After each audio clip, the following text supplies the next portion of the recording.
Welcome back to Wall Street Podcast. Today, we're diving deep into a fascinating report, one that sheds light on the really rapidly evolving world of AI and AR glasses.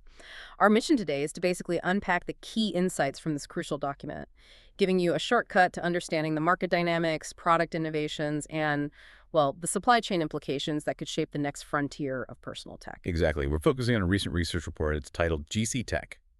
Xiaomi AI glasses announced, read across to supply chain, new models pipeline in 2025-26 to attract consumer interest. This analysis, it's from Goldman Sachs, published just June 27, 2025. Okay, let's unpack this then. Goldman Sachs expresses a clear positive outlook on AIR glasses. What's driving this optimism and why should we be paying attention right now? Well, what's fascinating here is the expansion of consumer appetite for tech experiences beyond smartphones. Directly into AR glasses, we're seeing increasing popularity, fueled by new products from established players and startups alike. Think Meta, Xreal, Rokid, Reneo, Meizu, INMO. Wow, quite a list already. Right. And Apple and Xiaomi also have products in their pipelines, which signals a pretty robust market forming. So what's really supporting this higher consumer acceptance then? Because we've seen hype cycles before. That's fair. The report highlights three key factors, really. First, affordability prices are coming down. Second, the emergence of more diverse use cases. They're becoming more practical. And third, the increasing integration of sophisticated AI features. This combination is making these devices, well, much more appealing and practical for everyday users. Okay, here's where it gets really interesting, I think. Xiaomi's recent product announcement. That's being seen as a significant catalyst, right? How does a major brand like Xiaomi impact this nascent market and its supply chain? Yeah, we're definitely positive on Xiaomi's announcement. It has the potential to really ignite consumer interest and accelerate the ramp-up of the entire AIR glasses supply chain. Meanwhile, smaller startup companies like Reneo with their V3 and Rocket glasses, they've already launched products in China.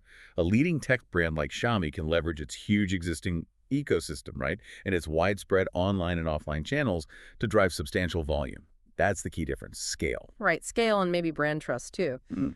Let's get into the specifics then. What are the standout features of Xiaomi's new AI glasses that differentiate them in the market? What makes them tick? Okay, so the Xiaomi AI glasses come equipped with a 12-megapixel camera. It features a Sony IMX681 CIS sensor, that's camera image sensor. It's capable of supporting 2K video recording for 10 minutes and even video streaming. Pretty capable. Well, 10 minutes, huh? Decent. Yeah, and they boast a lightweight 40-gram design. That's, comparable to peer products, but comfortable. But here's a big one, battery life. They're offering 8.6 hours compared to peers that typically range from maybe 2.5 to 7 hours. That's a significant advantage for all-day use. Definitely. What else? The device runs on a Snapdragon AR1 chip, features electrochromic lenses so they can tint automatically, and integrates a whole suite of AI features. We're talking visual aware AI, Q&A, audio control for the glasses, smartphones, IoT devices, and even AI Pay. AI Pay, interesting. And how does the pricing compare? Are they going for mass market appeal? Very competitive. US $280 for the standard version, then US $377 for the single-color electrochromic, and US $419 for the multicolor electrochromic variant. This puts them right in the same ballpark as popular overseas models like the Ray-Ban Meta glasses, which start around US $299. So yes, definitely aiming for broader adoption. And if we connect this to the bigger picture, Goldman Sachs' China Total Addressable Market, or TAM, forecasts for AIR glasses are, well, quite compelling. Okay, compelling how? Tell us more about the projected growth figures. What are we looking at? The report expects the China AI AR glasses market to grow at a robust 56% compound annual growth rate, CAGR, from 2024 to 2030. That reaches a market value of US $1 billion, or about 7.0 million units by 2030. 7 million units just in China. How does that compare globally? Well, to put in perspective, IDC projects global VR headsets shipment at 8.0 million units for 2025, and global earphone shipment at a huge 355.8 million units in 2025. So 7 million AIR glasses in China by 2030 is significant, though still smaller than established categories. Specifically for AI glasses, sales in China are projected to hit 341,000 units in 2025, boosted by these new launches and expanding AI use cases. Is there a historical parallel for this kind of rapid adoption? That 56% CAGR sounds quite aggressive. Absolutely. The report compares the growth outlook for AIR glasses to the trajectory of TWS earphones, true wireless stereo. TWS achieved an impressive 64% CAGR in China from 2017 to 2023, right when the technology first gained widespread popularity.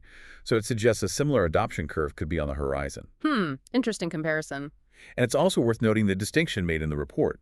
AI glasses primarily offer audio interaction, no display usually, while AR glasses overlay a digital display onto the real world and generally come with AI features too. Right, that's a key difference in functionality. So what does this all mean for the broader tech ecosystem and the companies involved in bringing these devices to market? Who wins here? Well, the report highlights a really comprehensive supply chain. It's not just one or two companies. On the device front, beyond Xiaomi, we anticipate more new AI glasses products from major players like Alibaba, ByteDance, Amazon, and Apple, probably in 2025-26. So strong product pipeline. Okay, so more competition, more choice. And who are the key players in the component and manufacturing side, the ones actually building these things? Right, the enablers. For components, you're looking at companies like Will Semi for LCOS displays and CIS sensors, Linny for precision parts like hinges and casings, AEC for acoustics, obviously important for AI glasses, Largan for lenses, TDK for batteries and sensors. A whole ecosystem. Exactly. And in terms of ODMs, the original design manufacturers, key players include Hunhai, Foxconn, Luxshare, and Joaquin. Then there are the critical semiconductor suppliers. TSMC for foundry, that's huge. MediaTek and Realtek for the system on chip, the brains. And Landmark and VPEC for EPI wafers, the foundational silicon. This extensive ecosystem really points to widespread investment and innovation across the entire value chain. It's becoming a serious industry. Okay, let's shift gears slightly into some deeper commentary based on the report. First question. Given the rapid growth projections, what specific factors are most likely to, accelerate or maybe hinder the adoption of AI/AR glasses, especially in that key China market? Good question. The report clearly points to affordability, rising use cases, and AI integration as the primary accelerators. We've touched on those. Xiaomi's launch, with its competitive US $280 starting price and features like visual Q&A and AI Pay, directly hits these drivers. And that historical comparison to TWS earphones suggests accessible pricing and practical, compelling applications are absolutely crucial. Okay, but what about the brakes? What could slow things down? Right. The hindrances. Potential issues could include, well, a slower than expected development of truly transformative use cases, things that move beyond novelty, or perhaps unforeseen supply chain challenges impacting cost efficiency and just simple availability, getting enough chips, displays, things like that. Makes sense. Okay, second point. How does the introduction of these major brands, Xiaomi now, maybe Apple, Meta, Alibaba, later fundamentally change the competitive landscape and the investment opportunities? It changes it profoundly, really. Before these big players jumped in, the market was largely driven by innovative startups. They did the early work.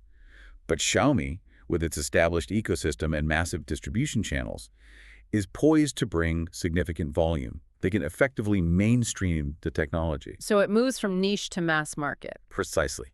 This shift not only validates the sector, but it also broadens investment opportunities significantly. It moves beyond just the device manufacturers themselves to encompass that whole supply chain we discussed. Component makers like Largan for lenses, BOE maybe for future displays, semiconductor giants like TSMC and MediaTek, and the ODMs like Hunhai and Luxshare. The whole ecosystem becomes investable. Right, a much wider playing field. Okay.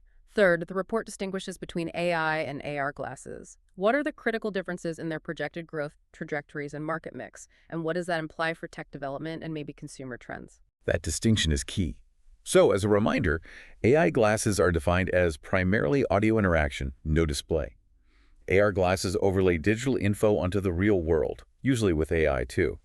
Goldman Sachs forecasts that AI glasses will actually grow at a higher ERR, 66% from 2024 to 2030, compared to AR glasses at 49%. Oh, interesting. So simpler might grow faster initially. It seems so.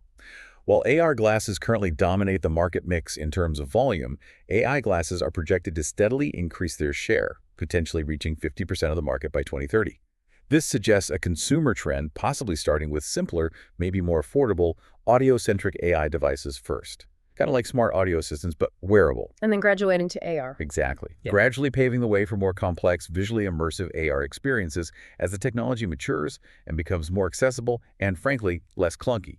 This implies that initial tech development might prioritize refining those AI capabilities and seamless integration before tackling the really challenging part. High-resolution, comfortable all-day AR displays. We've covered a lot today, definitely. From the detailed features of Xiaomi's new AI glasses to the broader market growth and that intricate supply chain supporting this really exciting new category. The next frontier in personal tech is, well, clearly visible through these AI and AR lenses, you could say. It really is. And this raises an important question, maybe something for you, the listener, to consider. How might these devices reshape our daily interactions with information and the physical world in the coming decade? And I mean, not just for convenience, but for entirely new capabilities we can barely even imagine right now. What does that future look like? A fascinating thought to end on. You've been listening to The Deep Dive. We hope this deep dive has given you a valuable shortcut to being well informed on this rapidly evolving sector.